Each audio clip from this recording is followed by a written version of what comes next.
Paltrocast. How's your day going aside from bad Wi-Fi and having to do press? Good. I just settling into my new place. It's a little strange because I'm right across the street from the school that I went to in lower school. So it's a little trippy seeing like little kids playing on the roof where I used to play when I was like 4 to 6. So a little strange. Good. Is that Los Angeles or New York? Work. Yeah. I live Oh, in New York. really? Yeah. So you made your latest recordings in LA, but you grew up in New York, and I'm sure you were around London. And, where do you really identify as being home? New York. Wow. For sure. Okay, so your home is New York, and you played Madison Square Garden a couple of weeks ago. That's kind of a big deal. Yeah. Yeah, it was pretty nuts. Because right now my experience of MSG is Knicks games. So I was like, this is different. And obviously seeing shows when I was a kid, but yeah, as other people say, it's sort of like New York's church. Yeah. How did you prepare for a show at the Garden? Because let's say you're the greatest club or theater band, that doesn't mean that you know how to handle 20 to 30,000 seats. Did you have to do extra rehearsals or prep for it?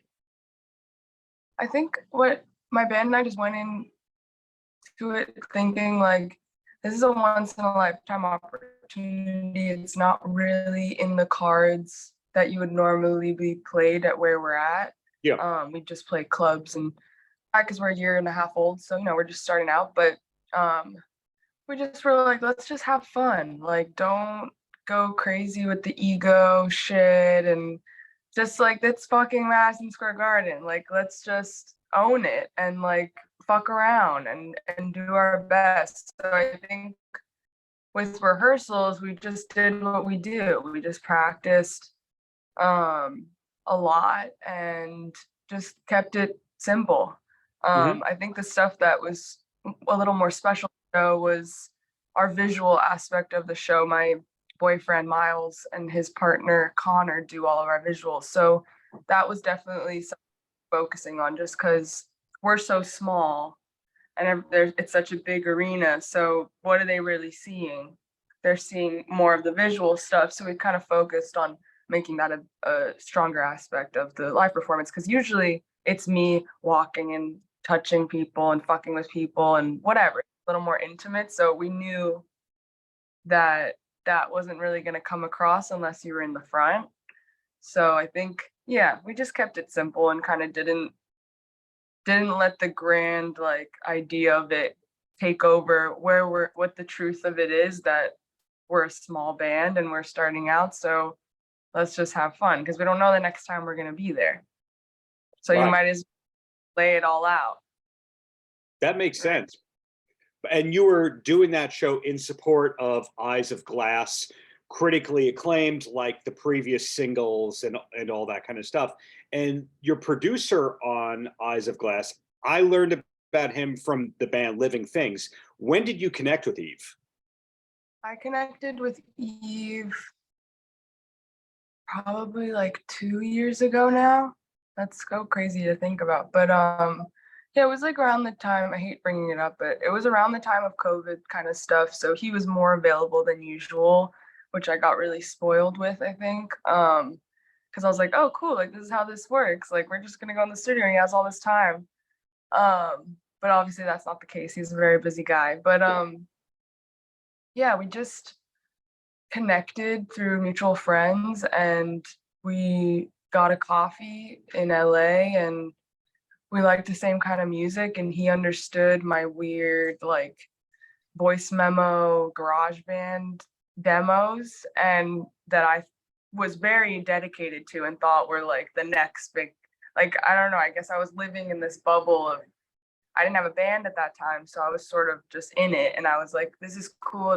He's like, yeah, this is cool, but we definitely need to like make them songs so people can listen to them and stuff. So he really taught me how to structure stuff, because from my point of view it was very free and like more vibe of like more atmospheric kind of weird stuff that I might like and some other people might like, but didn't live up to what it could be.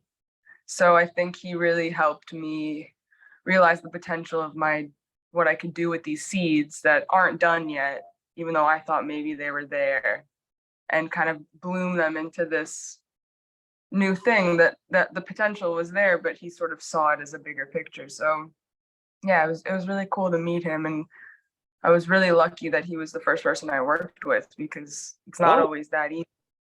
wow. So you worked with Yves and his brother Lawrence, aka Lillian. I knew Lillian's work from Living Things.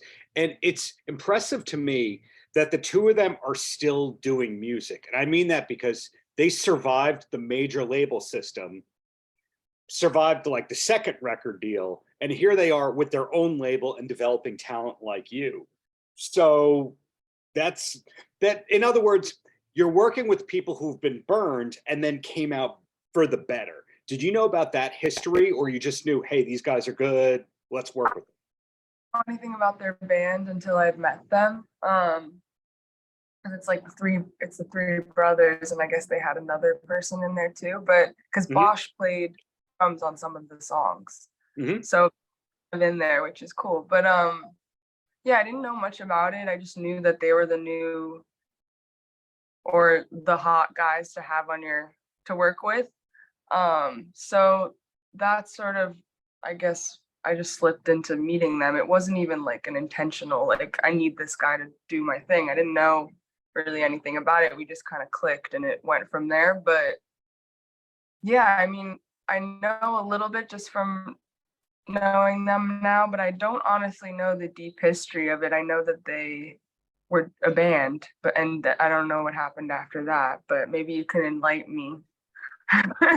Just use your imagination for this band is going to be the next big thing, and then suddenly they go through A&R hell where, oh, we don't hear the hit, do another album, but we haven't toured enough on this record. And then, fast forward 15 years and most people in their position would have quit, and not the Rothman clan. But this is not the Rothman interview, this is the Stella interview, the Stella Rose time. And how far ahead are you looking in the future? Because it's a new record. You just did The Garden.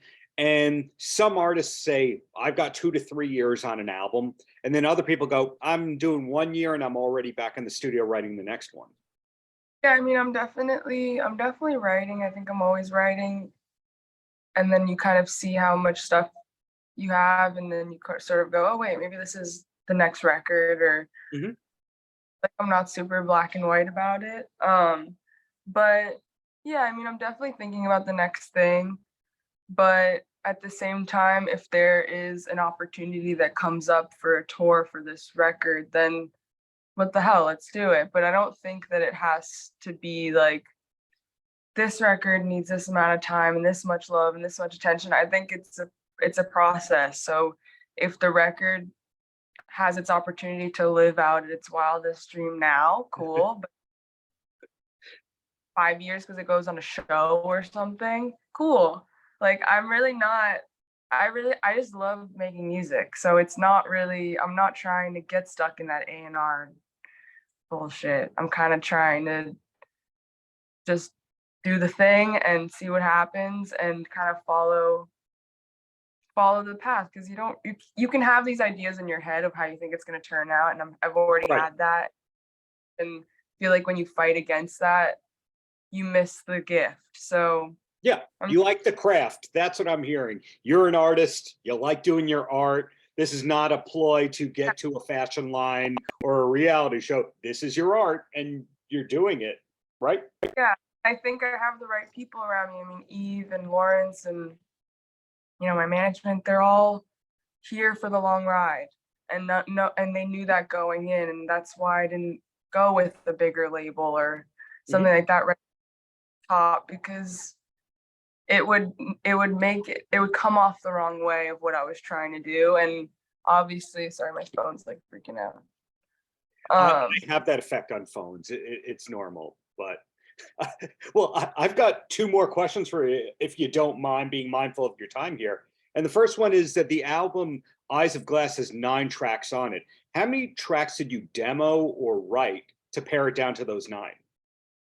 There was definitely more than 9. I think when we went in, a lot of the stuff that I came in with was kind of this like spoken wordy, not song kind of thing. So I think what ended up happening was we used those as seeds to Mhm. ideas know were gonna happen yet. So there was probably like 20 things we were playing with, but 9 seemed like a good number of songs. And honestly, it was supposed to start off as an EP because that seemed like the more traditional thing to do. But then we had so fuck, sorry, my phone. We Hey, had all this so we were like, it makes sense. I want to tell the full story. Let's just go out with an album. Like, why not? Why wait and split it up and it's all exists together? But we did it over 2 sessions. So it mhm. was interesting stuff that I was experiencing was happening in real time. So the first the first session was very like angel and like new beginnings and all this kind of like the nicer kind of more rounded, easy on the ears songs. And Mhm. then the second was like a couple months later, and I was pissed, I was angry, I was like, there was a lot going on in my life, and it was perfect because I could eject myself out from whatever was going on and just make these songs. So you really got to see the two sides of Stella Rose. So I'm glad that that got to play out in the album because I do think it's good to honor like the full experience and like put it out as a story. I'm not. That's why there wasn't one single. I think Mhm. Angel and Old Man were a yin and yang. They were supposed to exist together, coming out as singles, but they kind of explain each other. So yeah, I don't know. I guess I'm just trying to honor everything in an experience. Like it can be up, it can go down.